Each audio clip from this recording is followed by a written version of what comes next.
Good day and welcome to another episode of It's a Long Road, the Rambo series podcast. I am your host, Ryan, and we are now on First Blood, Nothing is Over, Part 2.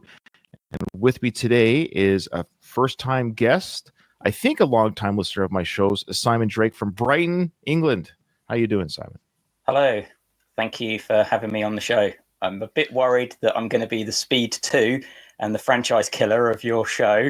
But hey, we got off to a good start, and maybe this is the downhill slope. Who knows? It's fantastic. Stuart, who was our first guest, who was on part 1 of Nothing is Over, he was nervous too because he's never podcasted before. He's never been on the mic. He did a great job. And Simon, I think you'll be just fine.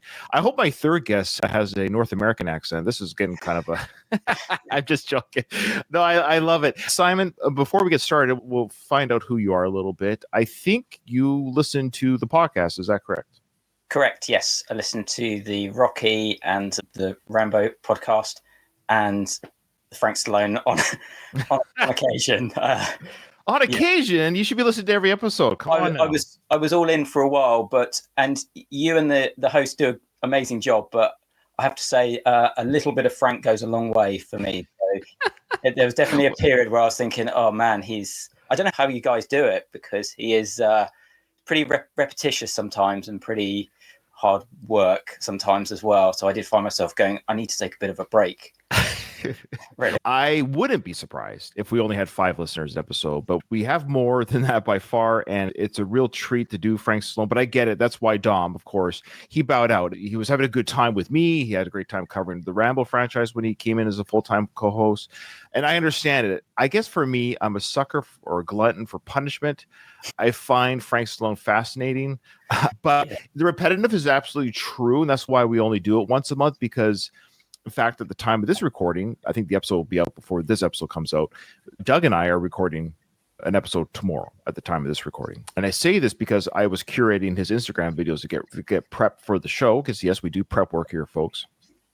And there was videos that I just skipped over because it is a lot of the same talking points. Obviously, he's a Trump supporter. That's fine. That's his right. And just it's the same talking points that you can get from any show. And I think Doug even mentioned that Frank doesn't really share anything new. He just parrots what's already been said and just parrots it on his platform. Like, he doesn't say anything really new or brave. But there are some little nuggets of Frankisms that come through. So I encourage you, if you've given up on Frank because you're like Simon, there's too much Frank, come back to take a listen to the newest episode. You might be surprised at the gems we find. Yeah, no, absolutely. It's it's great. And all the guests, all the co-hosts that you have, all the work that you do, I really do appreciate, because editing, coordinating, getting the guests, getting the hosts, doing it all, I'm sure it's a lot harder than it looks. So yeah, I do really appreciate all the effort and the hours and hours of entertainment that I've got from you and all your hosts. So yeah, you're doing a great job. Thanks, brother. I appreciate that. That's very kind of you, and I appreciate all the listeners like Simon. And if you would like to be like Simon and Stuart, all the spots are not filled yet. They're filling up semi-okay, but there's still a few gaping holes, especially for parts 4 and 5 at this point. I think that's the biggest areas that we haven't covered or got a spot for. So if you want to come on the show, if you're a podcaster or just a fan of the podcast, and try your hand at trivia and share your fandom of Rambo, the franchise, or the film you're on, even your non-fandom, that's fine, but you think you're good to go with trivia, please, I invite you to send me an email like Simon did. Simon sent an email, and of course, I've talked to Simon via email. This is the first time I've met him in person, like face-to-face, but Simon has written the shows throughout the years. I appreciate your support, Simon, and being a listener of the show. We do appreciate the Simons out there, even the ones from the UK. We appreciate you guys. But no, I will say our biggest audience after the US is UK. So we really appreciate Okay, so before we get into trivia, what's your overall fandom of Sly? The first time I saw footage from First Blood, I didn't actually see the film for a little bit, but I had a videotape about stunts because I wanted to be a stuntman when I was about 14. I was really into Jackie Chan, and I was training to be a stuntman. So I was doing martial arts, gymnastics and stuff. And I had this video narrated by Christopher Reeve. I had interviews with Schwarzenegger, Charlton Heston. Someone's uploaded it onto YouTube. It's called Stunt Wars, Christopher Reeve. And in the pre-DVD days, it had a load of behind-the-scenes footage of Roadhouse, Presidio, the kind of car chase, foot chase in that, and interviews with stuntmen and stuff. And there was a clip about the motorbike and car chase in First Blood. and the stuntman that did the jump over the train tracks, Benny Dobbins, I think was his name, and he broke his back when it landed. Oh. Said he carried on the shot to finish it, to get the shot in the can. I used to watch that videotape over and over again, so I was really familiar with the car chase and the bike chase. And then by the time I saw the film, and I was probably about 14 or 15, I didn't find it boring, but it was definitely expecting lots of action car chases and being really into Jackie Chan and those kind of action films. So that was my kind of first entry to First Blood. And then I think Tango and Cash was my first proper Stallone film, and then Demolition Man and Cliffhanger, and they're a bit more OTT. Sure. And when I was 13, 14, when those films were coming out. So Tango and Cash, when you're a 13-year-old boy, is perfect for me. So yeah, so I don't think I fully appreciated First Blood until a bit later. And I guess I was more into the sequels because they're a bit more big scope, more action, and a bit slicker overall.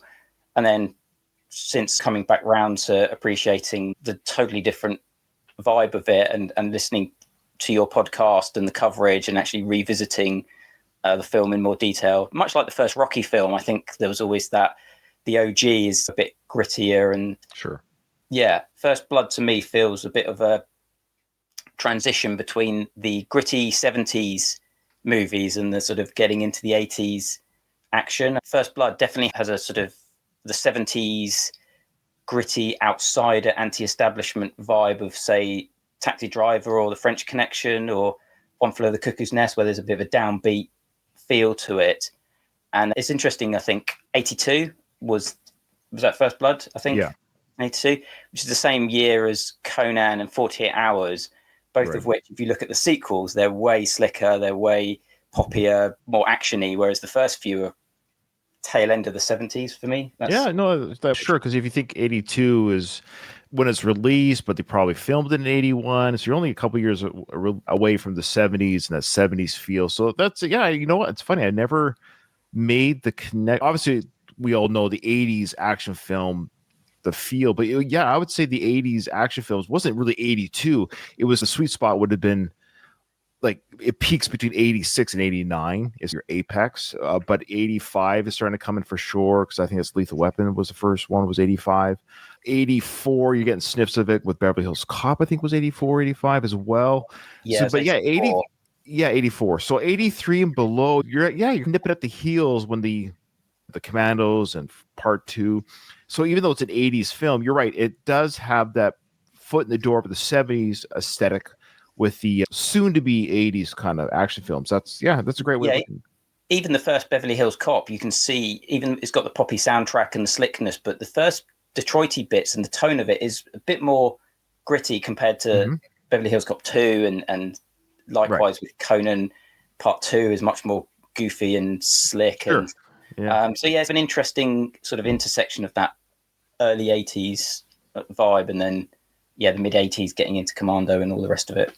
Oh, that's great. So your first introduction was a stunt tape. That is a first. I've never heard that before. Now, you have done a film, have you not? You're the same Simon, right? The one that we have yet to still review your film. We're going to. I know we're horrible. It's just time. Don't hold your breath. But no, don't be silly. I think it's look. Even if it's the worst schlock, if it's like Troll Part 2 quality film, you did something. And honestly, look, my podcast is like at the end of the day, it's in the realms of podcasts. It's a whatever, but I enjoy it. I create it and I have fun with it. But I'm not delusional thinking I'm some top tier podcaster with Joe Rogan type numbers or any type numbers. But what I mean by that is you created something legit. And why don't you just tell the audience what it is you've done in the film world? I've worked in the film industry for about 10, 12 years on and off. And yes, I have directed and produced 2 feature films, and one I co-directed, and then the other one that I wrote and directed myself. 90-minute films, both available on Amazon and Tubi and some other places. Again, depends where you are in the world. Yeah, and I did some stunts on some films, so I did fulfill that promise, but it never quite panned out as a full career. It's very inconsistent. But yeah, I worked on some bigger BBC films, some bigger projects, very briefly on one of the Harry Potter films, Prince of Persia, Jake Gyllenhaal film, very briefly.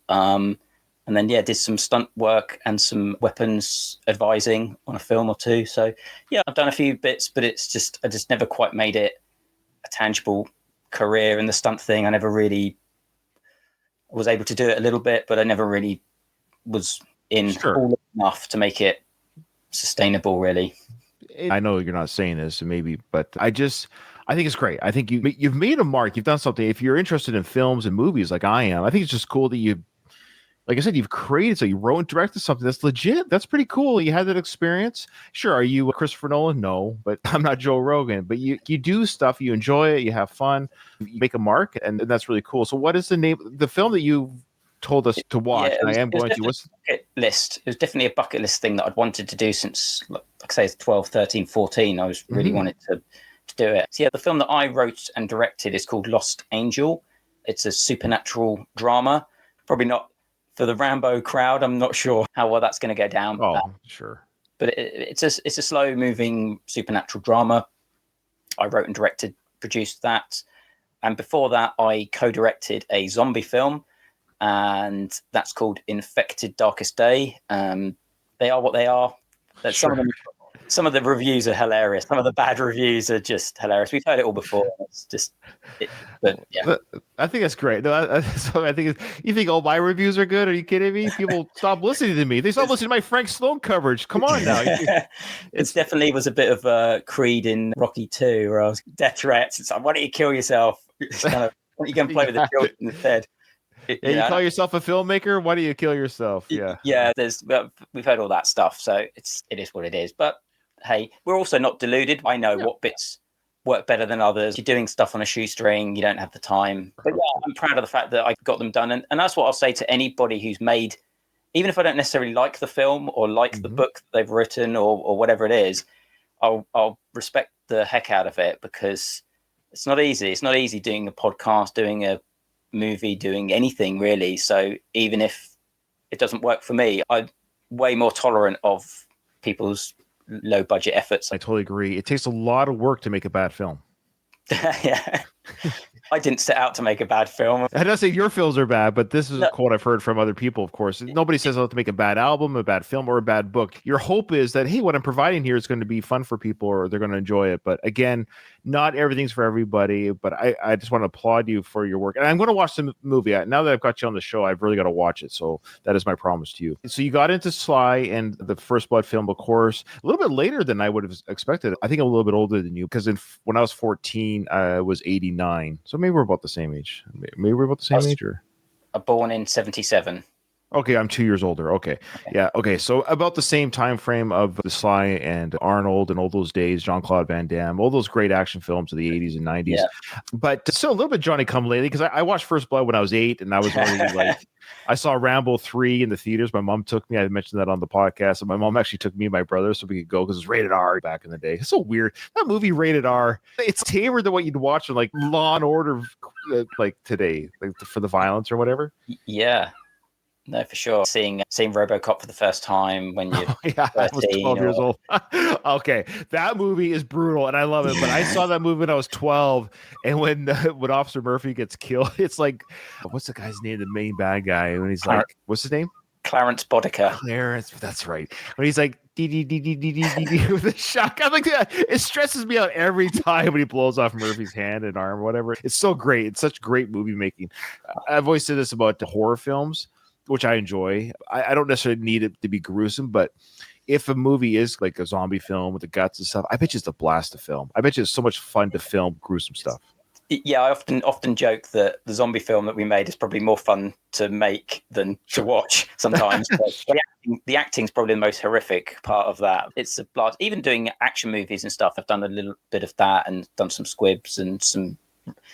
When you're running around the woods with a machine gun, technically getting paid for it, when you're a grown up, it still has that same fun vibe, and I think that's why absolutely trying to do it.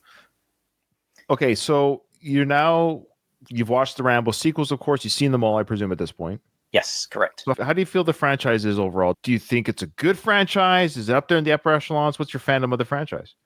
I'm more into Rocky than Rambo. There's always the sort of Beatles, Rolling Stones thing. Yeah, that's right. It is a Beatles Rolling Stone. Again, I never thought of that. But It might be a British observation, but yeah, you're right. British Rolling Stone, Beatles. That's great. So who's let me guess.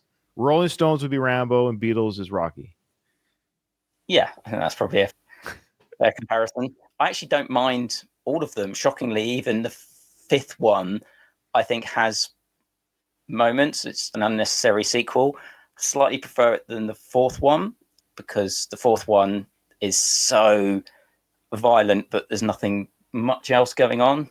Might be controversial, but I think we talked about that on the show, actually. Yeah. it's really short, and Rambo's not really in it at times. It's got a weird tone where there's parts of it that he almost seems a bit of a sidekick in his own film, and the sort of realistic action is not really what I want in a schlocky action film. I don't want to see some of the horrific stuff in there, real atrocities. So I never quite gelled with that film. But Rambo 5, I think, because it's a bit more smaller scale in a lot of ways, and the fact that it got so critically destroyed when it first came out, I think I was expecting it to be much worse. And I just went, it's a Taken small scale action thing with some fun kills. Yeah. So I didn't take it that seriously as well, in terms of the critical, people being very critically wound up about it and all the political stuff. It's just a film that I could just enjoy or not. Sure. It's definitely one of those franchises that works so well in the 80s, and then you have this big gap, much like Indiana Jones, I don't know, certain franchises feel exist very well in the 80s. Yeah, like Rocky had the gap, right, of course, between... that seemed to evolve, I think, quite well within the different kind of... it did a good job. It did a good job managing the gaps and telling the story within the world of the aging characters. That's great. I've always wondered about that. There are people who, Kyle, my co-host on the One More Round podcast where we cover Rocky, he's not a Rambo fan at all. He's barely a Sly fan. He's just a Rocky fan, which is fair. Like, he loves the Rocky films. I don't think he even has seen all the Rambo films. I suspect there's people who even listen to this podcast who aren't fans of the Rocky films and vice versa. So that's normal. Okay. First Blood, how are you feeling about the trivia?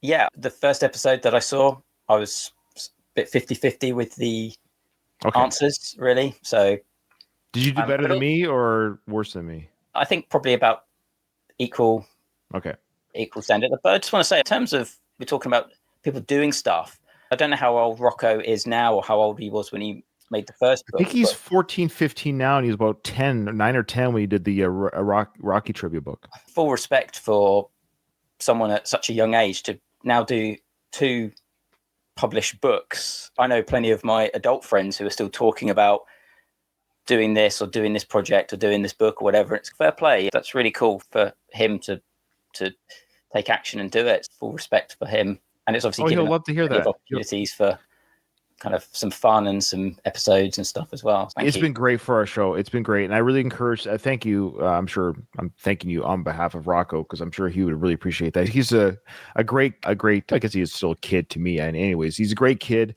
a great teenager. Seems like a really just sweet family, and his father listens to the show since the beginning. There's a great family, and they've been really supportive of the show. And again, so here's the book. So buy this on Amazon, folks. Support it.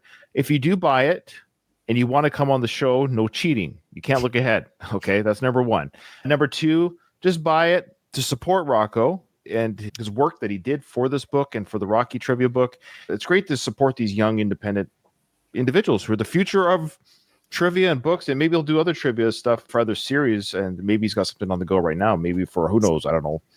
A Nighthawks. Yeah, Nighthawks trivia book. I would fail miserably. I'd be like, what would be one of the questions? I can't even think of a question to ask. Okay. You can't even get that it's really hard to get that in the UK. That was quite hard to get even back in the day on VHS, and then oh really? Okay. It's quite a rare film. I'm a bit of a physical media guy, so I'm not great at streaming stuff, but yes, when he does his Tango and Cash book, I'm all in. Oh man, Rocco, you gotta hit. He might just do all the Sly films. That's hilarious. He could almost. You know what he could do? Here's some ideas for you, Rocco. You know how they sell DVD box sets of the Clint Eastwood Western collection or the something like that. He could do the 5 top Sly films that aren't Rocky or Rambo: Tango, Cash, Cobra, Demolition Man, Cliffhanger, and Copland or something like that. Or have one of the least successful selling books and have the comedy films of Sly. Yeah, that's right. You could do the comedy. That's right. The comedy collection of Sly. And there you go. You wouldn't have as many questions, but you could almost do 20 questions per film. That's 100 questions in the book. Think about it, Rocco. Think about it. And if you do it, you got to make sure you credit to me. You put that in the, what is it? Special thanks to Reiner Balkan. Get some residuals for the big bucks. Yeah, no, Rocco, you can keep it all. Okay. So you got a pen and paper? Correct. Yes. Ready. Okay. Standing by. All right. Here we go. Oh my gosh. I did not look ahead at all for these questions. So as I read them to you and as the audience listens at home, play along, of course, as well. I'm reading the questions for the first time here. So that's why I chuckled. Who is the recipient of a cigar from Lieutenant Clinton Morgan? Now, so I believe we could talk about this. So this is, of course, it must be the scene where the bullseye guy. That's what we don't want to answer for each other because we don't want to give. But I'm thinking the same thing. So he's the one that yells. Yeah, that's right. Bullseye. Yeah, he yells bullseye, and then is it Morgan that says the line? Get that man a cigar. Yeah, is it him that says that?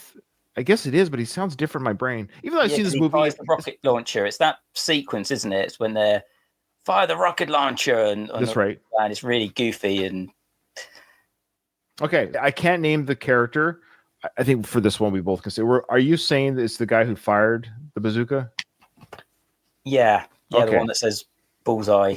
Yeah, that's what I'm going to say to do. So this is the only one we'll talk about before we answer, because for what I mean by this is I don't know if that guy has a name or because I haven't seen the answers, of course. So I don't know if Rocco just says bazooka guy. It probably says the guy that shot the bazooka. I don't think he's even named in the movie. Okay. Yeah. Okay. Anyway. So what do you think of that scene overall? We talked about it in the first episode. Do you find it a little bit silly? I'm in agreement with you and Stuart where it does feel a bit out of tone with the rest of the film. They're definitely a bit more wacky, and all the Soldier of Fortune magazine. It's just played a bit more goofy than the rest of the film. Yeah, we don't get any indication that they're a ragtag or useless group of soldiers until they start talking. It's almost until they start talking and they're like, I'm not going in there. If they actually had done some sort of attack formation into the mine and or still blown it up, and they could even act like insubordinate or a little bit like loosey-goosey with their ammunition haul, that would have been okay. But their whole dialogue, the way they acted was like Meatballs. Do you remember that comedy Meatballs with Bill Murray or like Police Academy type humor, which was around that time? It was. We need to have some comic relief in this film, right? The film doesn't need that. It doesn't need that. And so I agree with Sly. I don't always agree with his retro looks at things, but I agree with him here that I wish they kept the tone serious. These guys were intent on getting Rambo. They might have been a little bit gun happy. That's fine. They might have been a little bit shoot to kill before shoot now, ask questions later, because this is the first time they've seen action maybe. So maybe they're really excited to see action. Maybe that would have been the one thing. They could have been excited and inexperienced, but the goofy and silly is one thing. Excited and experienced would have been an interesting angle, but not goofy and silly. Yeah, or even I like the clash that they've got with Brian Dennehy, where there is a good bit of he's telling them to do something and they're going, no, let's go off and almost have fun and let's disobey his orders, and they're going up, and then obviously it's making things worse, and he's trying to constantly get in control of the situation. Yeah, that could have had a bit of humor in it without them being comedy characters. If they could have been the culture clash of the Weekend Warriors National Guard compared to him trying to be more official. I think that's the weakest part of one of the weaker parts of the film. Yeah. Yeah. Okay. But there's not very many. It's a near perfect film in my eyes. Okay. Next question. In the police station, what does the sign behind Rambo say when Galt is asking for his name? Oh, I remember there is a sign there. Shoot. So what does the sign behind Rambo say when Galt is asking for his name? Now, the scene is there, of course, he's standing there stoic. He's at the desk. Galt's like, you'll tell me your name and smack it out of you type dialogue. Yes. And there's the overshot behind him. There's the door that leads downstairs that they're going to walk down. So they open that door, and I believe there is a sign there. Okay, that's the only hint I'm going to give you because I'm thinking out loud here. I'm pretty stumped. So Yeah. These are tough. I don't mind that the questions are tough because people at home are playing. Maybe they're getting them all, and that's good. Again, if you think you're freaking mastermind this stuff, I want you to come on the show and prove it. they can't all be Jerry Goldsmith answers. No, this next one, I think we got the harder ones than me and Stuart. Okay, what is Galt's first name? I'm gonna just guess. That's not the right answer, but I think it's funny. Okay. Oh boy, what color is the bike that Rambo steals after leaving the police station? So the motorcycle. Oh, okay. I think I've got the overall color. Hopefully it's right. People are like, considering how I watched that scene as a kid, you'd think I'd be good, but memory is very weak. You can be convinced of something that you've seen. This is where the Mandela effect comes. You've heard of that before, of course, where you believe something was something for so long, and then you find out that wasn't the case, and you're like, that can't be right. I always knew that the you could say that the Mr. Peanuts character, he has a monocle, but he doesn't have a monocle or whatever, or a top hat or a cane. And then when you see the picture, no, he's never had it before. It doesn't matter. Your memory tells you that's what you believe, but that's never been the case. So your memory is just a very tricky thing. Okay. I've got a color. I might get 0 of 10 on this one. So I really enjoy this scene when Rambo, of course, breaks out of the jail. He's out in the street. We talked about in the first episode, of course, with that musical score kicks in, the action sequence kicks in. And I always love how when Rambo is about to steal the bike, he does that sort of like football type back and forth in the middle of the street. Yeah, he's like, I got to grab this guy off his bike. Yeah, great sequence how Sly playing Rambo does his own stunt work here. This is him really pulling an actor. I'm sure it's a fellow stuntman on the bike who gets pulled off the bike.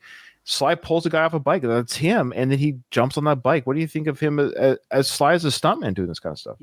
Yeah, and also he's wearing a vest and a pair of jeans. He's not padded. And those roads look wet, slippery.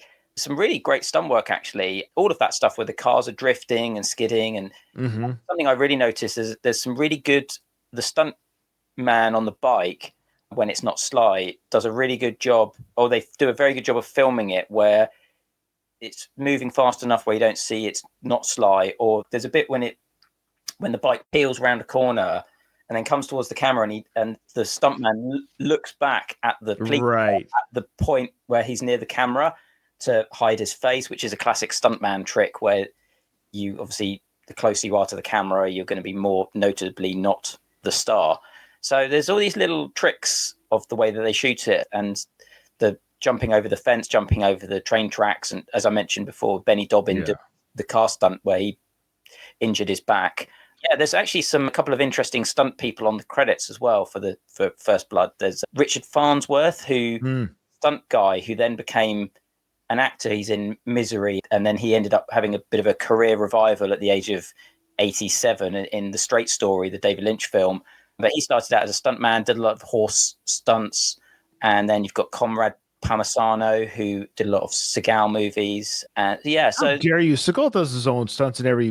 Yeah, exactly. He does his own fight sequences too. Are you kidding me? Exactly. But yeah, Conrad Palmisano was there during the infamous Jean LaBelle choking out story, but he refutes a lot of the other claims. But yeah, anyway. So it's an interesting cast list of stunt performers, and yeah, they obviously all put themselves through. I'd love to know who did the dive off the cliff. There's a couple where both Galt and Rambo, some of those high falls look pretty impressive. We mentioned, I forget where I got this information from, but you might recall we did talk about it on the It's a Long Road when we talked about that scene. I forget who my co-host was at the time, but I believe it was 3 different people. Okay. It was either 3 different people or 3 different falls. So the one was the original fall from the cliff. Then there was the fall into the tree, and Sly did the final fall into the branch. Yeah, didn't he break his hand or his finger or something? He bruised his rib for real. When he hits the tree, you hear him go, and that's him. Uncinematic. It sounds pretty real. Yeah. So Sly, that's what I mean. He landed in that. Now, they didn't talk about that great stunt work of it looks like Sly all the way through. I think it's 3 different people. Correct me if I'm wrong, Rambo nerds. but I'm 99% sure that last shot is Sly. There's no CGI. That's him hitting the tree. I don't know how he fell into it, but maybe he just literally dropped from the one branch to the next. But he hits the branch and he bruised his rib in the process, for real. Wow. I wonder if Farnsworth was one of the high fall guys, because I know when he did westerns, he'd do a lot of off the spoon high falls. So maybe. Yeah, that's a great fall. But that cliff fall is so well done. The way the arms are flailing and the body pivots. Yeah, the way it pivots and just, it's a great stunt. This is what I love about pre-CGI stunt work, guys. It's just, you see the real body fall. It's just something about that. And of course, he's landing at what I presume would be the big air. Pretty big air mattress or boxes, couple boxes. It's the other one that. He better have a lot of boxes from that height. Yeah, no, for sure. It's great, and also because it's not a dummy, because there's the physicality of the arms moving and stuff. Oh, you can always tell the dummy flailing. So it's always the legs and the arms that go really wide. The Fugitive being as much as I love that film, the dummy going off the dam a little bit goofy. That's true. That's where CGI kind of does help. It's okay. We add a couple arms and legs to the dummy falling over. This looks a little Okay, I never even considered this question, so I don't know if it's a trick question. True or false, is Troutman a smoker? I didn't think he ever smoked. So if you ask me who smokes in the film, I don't even remember anyone smoking. I'm sure there is somebody smoking. In the bar? That's the only thing, is when he's having his drink in the bar. Is the only. I don't recall any smoking even in the bar from any characters. So Yep. How many police dogs do they have? Okay.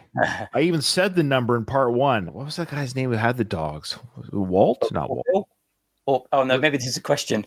Orville, wasn't it? Orville, you're right. That is the name of the guy. And the dogs are called, again, Thunder and Hooch are the other two. Oh, they had names? Oh shit, yeah. Oh, I'm not supposed to. Sorry. Oh well. Hey, you can cut out the swears. Sorry. No, you can swear. Don't worry about it. No, that's fine. Okay. I've given you the answer, though. Well, that's okay, because I don't look ahead of the questions. And if somebody comes on the episode and that question comes up, it proves if they listen to it or not. So there you go. And even if I remember, like, I almost forgot it was Maggie. I have what's called a dump brain. I'll learn something for a test and then I dump it. If I don't really keep thinking about the information I have in my head, I'll forget it very easily. Talk about memory, right? If I don't need to remember things, I dump it very quickly. Ask my wife; she gets very mad at me for it.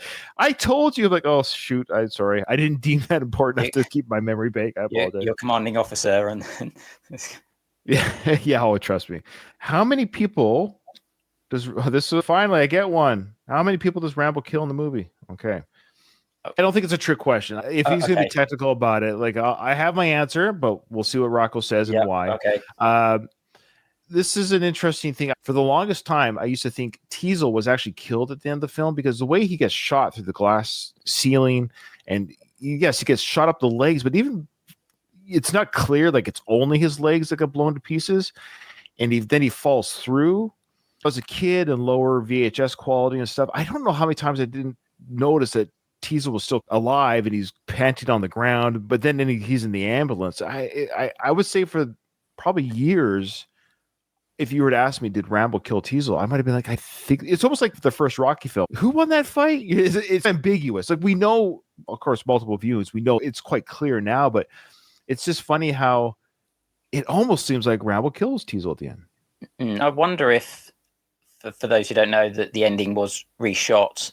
And I do wonder maybe if Dennehy had died in the original, more downbeat ending, the way it's, because obviously that stuff was shot pre-reshoots, because he comes out alive out of the police station. There's Dennehy in the stretcher. That's right. So those they reshot.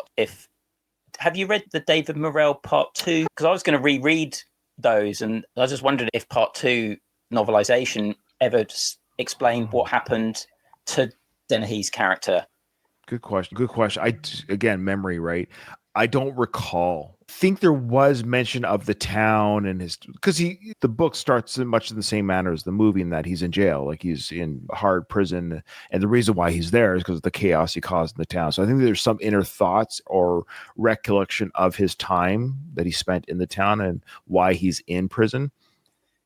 I just don't recall what his feelings were on the matter, or if Teasel was dead or alive. I don't recall. After listening to your previous episode, I've got First Blood reserved from the library, and then I might pick up Part 2 as well, because that's David Morrell. I've read a couple of David Morrell ones, Creepers and Scavenger and First Blood, way back, and I don't remember anything about it, so I'd be quite interested. I even read Hunter by James Huggins. It was entertainingly trashy, but I never pictured it as a Rambo, because I read it before Rambo 5 was made, but I knew it was potentially going to be Rambo 5, and I just never saw him in that. No, it's funny, character. Simon. It's funny that when I read that book, I've always been a movie nerd, and I've always been a Sly nerd, of course. This is pre-internet, so I'm trying to remember.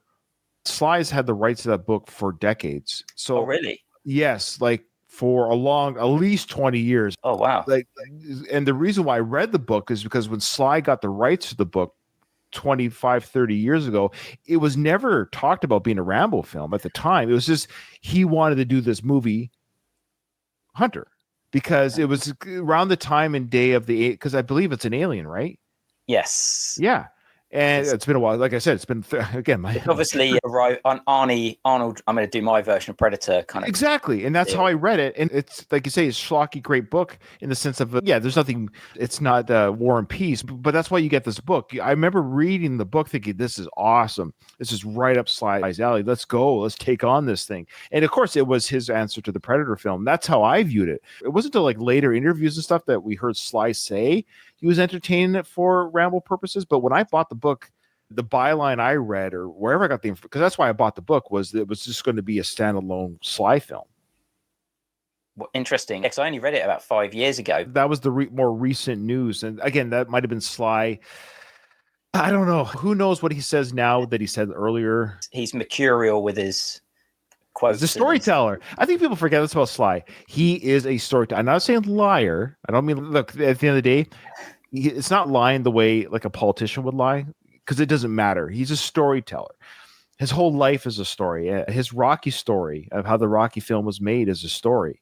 It's a fantastic story, but I don't know how much of it's true.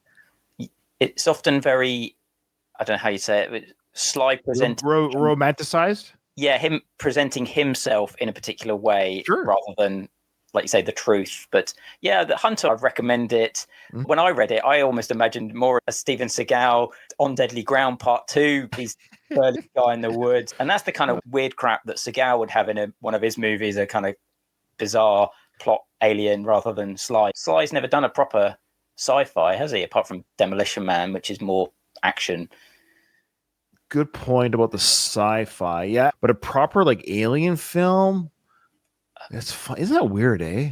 Like, yeah, it's almost, I can't imagine Stallone in a sort of space movie. It just, I don't know. It's, well, he came from the De Niro and Pacino school of film, and I say that with all due respect, meaning has Pacino been in an alien film or De Niro? So he came from that background of acting, and this.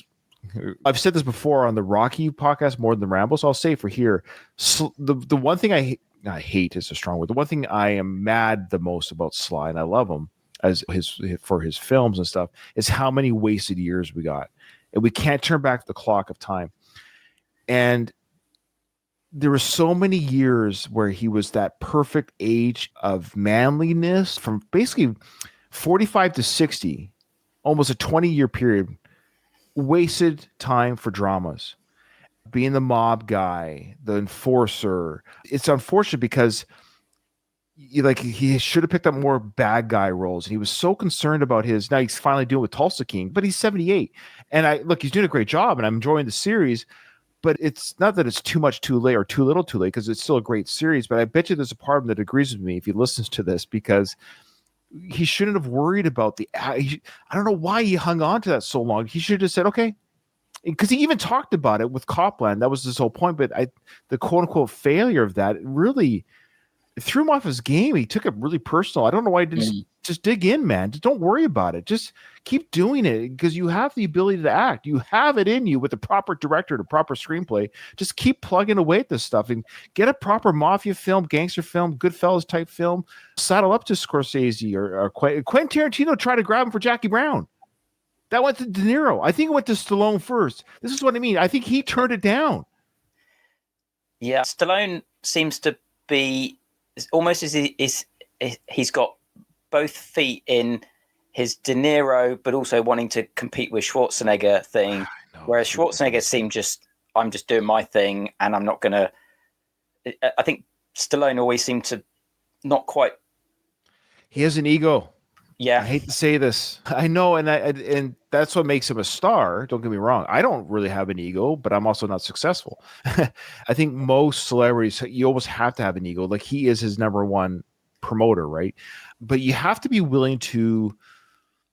You look at an actor. I'm trying to think of so many great actors. I'm trying to think of someone who's not afraid to, like a Joaquin Phoenix, Christian Bale, DiCaprio. You have to be willing to do roles that I would say humiliate you. That's not the right word, but to take you to places that it's not.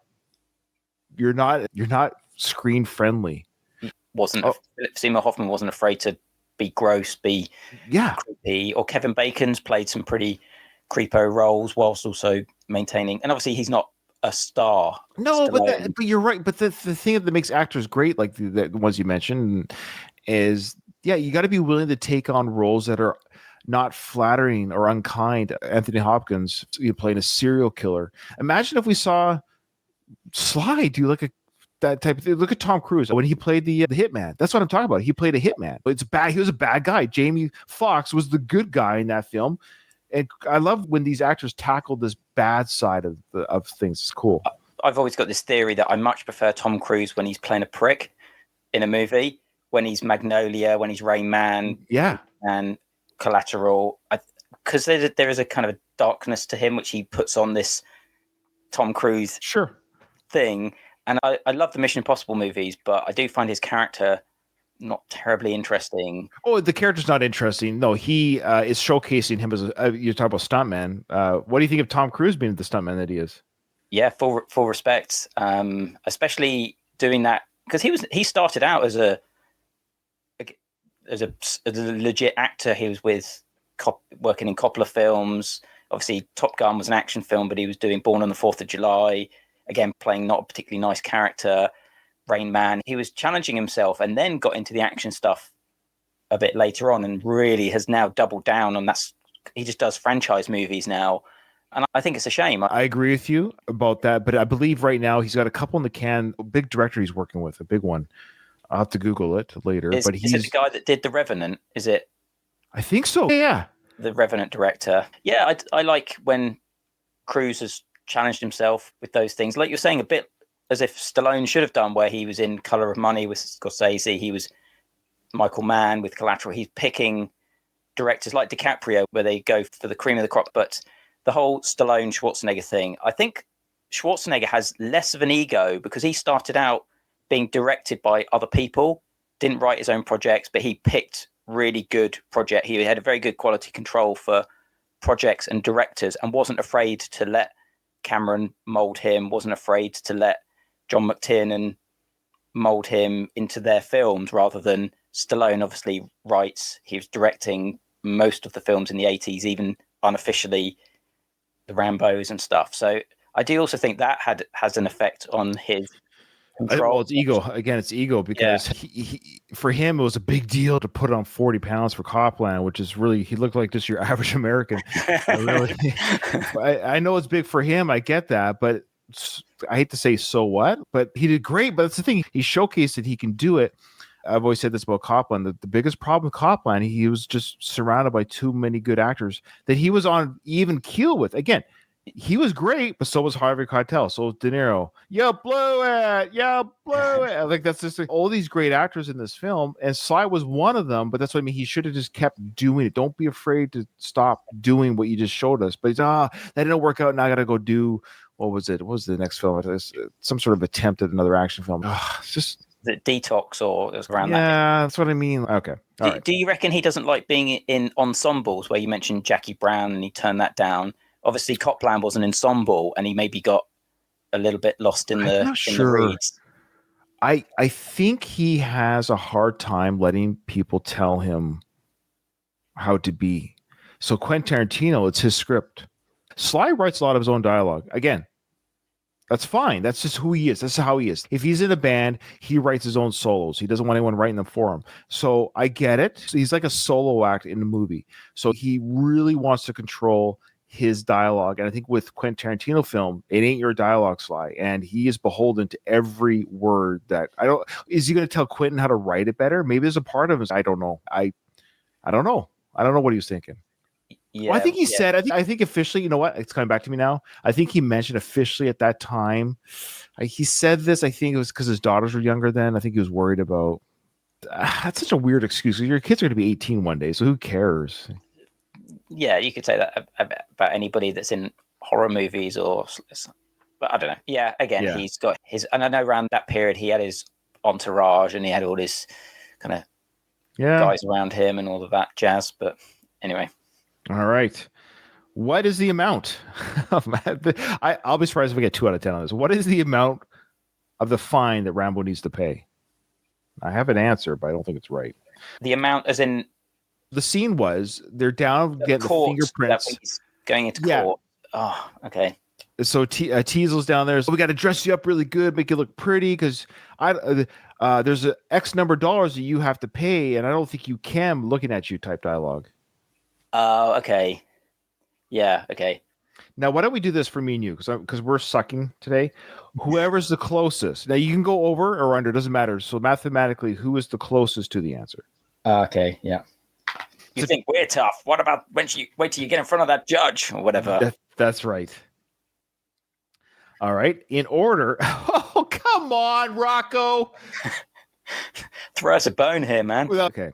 In order, Rocco. Come on, in order. Identify all the members of the Baker team. Why can't he just say identify the members of the Baker team? In order. Oh, wow. Okay. Okay. I'm going to do an executive order here. Sorry, Rocco. It's my show. Just identify as many members as you can for the Baker team. Okay. My memory's terrible. I don't think I get one name. All I know is they're all dead. That's all I know. Yeah, even the one he's gone to see, the mum. Oh. And of course, he tells the whole story. Remember. Oh, okay. I can get one name for that story at the end. Do you reckon it's the scene when he's ranting to Troutman, or is it the scene when he's? Yes, I'm speaking about the end scene because I think he names one of the Baker team in that monologue. I'm having a hard time remember any of the names is what I'm getting at, but you're right. He mentions that name. He mentions the name at the beginning of the film when he's going to the house to visit his last surviving, what he thinks is. He lists them there, I think, as well. But then you're right. It's the radio call is when Troutman's talking to Rambo for the first time, and Rambo says, they're all dead. I've gone to look for them, but they're all dead. The war took them before they even knew it. Something like that. And because Troutman was asking, like, what about so-and-so? They're all dead. He named them. Yeah, okay. I'm an idiot. People are listening to this thinking, you guys suck. Well, I know. I got one name. Whoever gets the most names gets the point. How's that sound? Okay. But if you'll probably beat because I only have one name. I don't know if it's right. Who was the guy at the beginning? Okay, here's a question for you. Who was that woman to that guy? Was that his mom or was that his wife? I always took it as the mum.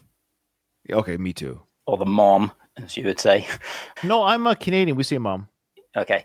Yeah, I always took it as his mom, and just the way that it's a really good performance, but it's really interesting the way she's talking about how he was lost loads of weight, and she was basically lifting him into bed or the bath. Yeah, the way she does the clothesline, it's great acting. Yeah, and she's almost really much like Rambo, really just shut down with it. But yeah, I always took that as the mom, and there's kids running around in the background. Maybe it was. The kids were really young. That's the thing. But if you think if this war happened and if he went there at 18, it's possible. Like he goes to the war at 18, comes back. He's no older than 23, 22. He could have younger siblings. He could be the oldest with younger siblings who are 10 years old, younger to 12 years younger. That's very possible. Like I have a 27-year-old son and I have a 10-year-old twin. So it is possible to have that age gap. So I think there was a few houses in that background as well, maybe. So maybe it's a little sort of communal housing estate area. Here's some not really trivia, but do you remember us talking about this actress on the? Isn't she really hard to find? No one knows her. She's not. Nobody knows who she is. It legit. This is bigger than who shot JFK. I'm not even joking. If you ask me who shot JFK, get that information, or who is this actress? Like nobody can identify her. Somebody has to know who she is. She was on screen. Ted Kotcheff directed her. She had lines with Sly. She had a roll call. What do you call it? When they have call sheet. Call sheet, thank you. When they have a call sheet, like, you're on the set today, delivering your life. She had to sit in the makeup chair. Who is she? How did she end up there? Who is she? Sorry, people are probably saying, well, guys, look it up on IMDb. No, you can't even look her up. She's not listed as a character or an actress on IMDb.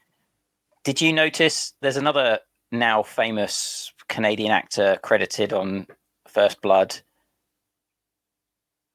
He's credit. I don't know who he is in the film other than what his credit is, but I noticed. Just give me a hint. I'm trying to. He played JFK, where you mentioned JFK.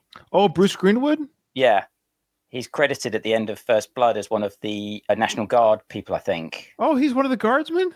Yeah, I think he's just number 3 or whatever. But I was going through the credits, and I was like, because he's Canadian actor, he's in The Sweet Hereafter, which is a really great Canadian film, and he's obviously been in 13 Days and great film. Other stuff. Yeah, he's a great actor. He's a great actor. Yeah, so it must have one of his really early gigs because he's pretty much uncredited extra. That's hilarious, Bruce Greenwood. Okay. All right. So again, internet sleuths, if you listen to the show, I don't know what I would give you. I would give you a big fat kiss or blow your head off. All right. Last question. Rambo, true or false? Rambo steals one of the policeman's jacket. Oh, finally, I get one. Okay. I don't think steals the right word. I think looting is a better word. Yeah. Looting. You know, that cop doesn't need it. Galt doesn't need it anymore. Okay. This is going to be terrible, but here we go. People at home are dying for the answers. I am too. Okay. Question 1. Who is the recipient of a cigar from Lieutenant Clinton Morgan? Morgan. I got to get back to the pharmacy. Or whatever. Yeah, that's right. I'm saying cigar guy. Bazooka guy. You're saying bazooka guy? I said, yeah, or bullseye guy. Yeah, bullseye guy. Oh, he did name the character, and that's right. I remember the name now. When I give you the name, you'll be like, is it going to be a moment? Yeah, Earl. Oh, okay. I told you, memory's a tricky thing. Now that you've been shown the name, your memory's like, yeah, you knew that, you idiot. Of course, I hear the dialogue now. Earl. Okay. Who's got the rocket launcher? I do. Come here, Earl. Woo! Yeah! Woo-ah! Give that man a cigar! Okay, we did not get a point. So I'm just got to make sure I keep my score here. These are legit harder than the first 10. In the police station, what does the sign behind Rambo say when Galt is asking for his name? I don't remember what it said exactly, but I think it had something to do with locking up the ammunition locker when you're done. Okay. Yeah. I remember there was a sign on the front door of the police station that said something about kind of keep your eyes out for burglary or something. But I think it's supposed to be where Sly is by the desk. Because remember, the ammunition locker is next to him. Yeah. Drawing a blank. Don't be nice to me just because it's me, but it's leave firearms in lockers when entering cell area. Oh. I think that's close enough with what you're saying about locking guns, locking them up. I didn't remember the word, but I knew it was firearm safety to some degree. You're going to give that to me, audience? Yeah. Okay. All right. If people at home are mad about that, let me know and I'll take the point off. But for now, I've given it. Okay. What is Galt's first name? What did you put? I've got Art. Put it down, God damn it. Art, what the hell is going on down here? Oh, nothing I can't handle. You're right. Without even me looking, I believe you're. See, memory. This episode should be called Memory. I remember it being Art Galt is a really bizarre. Doesn't roll off the tongue particularly well. You know what I put? Go for it. I got a couple of the letters. It was in my brain somewhere. I put Larry. Larry. Okay. Yeah, Art or Arthur. Good job. He's a great movie prick. Fantastic. He's so good at it. He's so good at that role. As an actor, it must be so much fun to play the bad guy. That's why you see a lot of these actors why is he always the bad guy? Maybe because they have fun doing it. Yeah, and often they say that the bad guy is normally the instigator of the whole plot. So they drive most films. The plot is put in motion by the villain or the antagonist normally, so that they do have a little bit more oomph to push the story along, whereas the goodies has to be a bit more reactive to stuff. Right. What color is the bike that Rambo steals after leaving the police station? What did you put? I've got yellowy brown. It's autumn colors, but it's covered in mud. I wish you asked me what color is Rocky's bike. It's the Italian stallion, gold and black. I put white. Oh my Okay. gosh. It's red. What the Red? hell? It's red. All right. I So thought it's definitely not. It's definitely not. Sorry, go ahead. you were saying about trusting your instinct last episode. I was thinking red, but then it just seems too bright for such a muted color. But maybe it's covered in mud. I think it's that grainy film. But now that I'm looking back again, memory. I gotta stop saying that. But for some reason, today's episode is just brought to you by memory. Now that I see Brought to you by dementia. Yeah, brought to you by dementia. Exactly.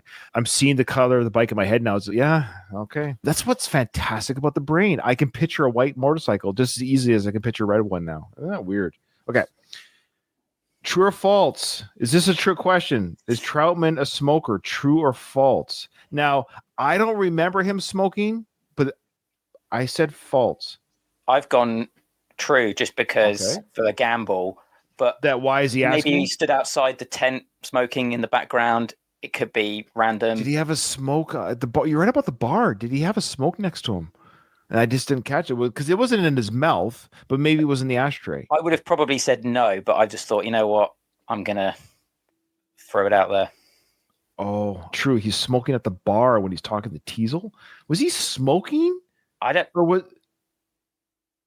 Okay. For those who don't know, after we record, I edit in the visual answers if it's a visual. So you'll see it on the YouTube channel.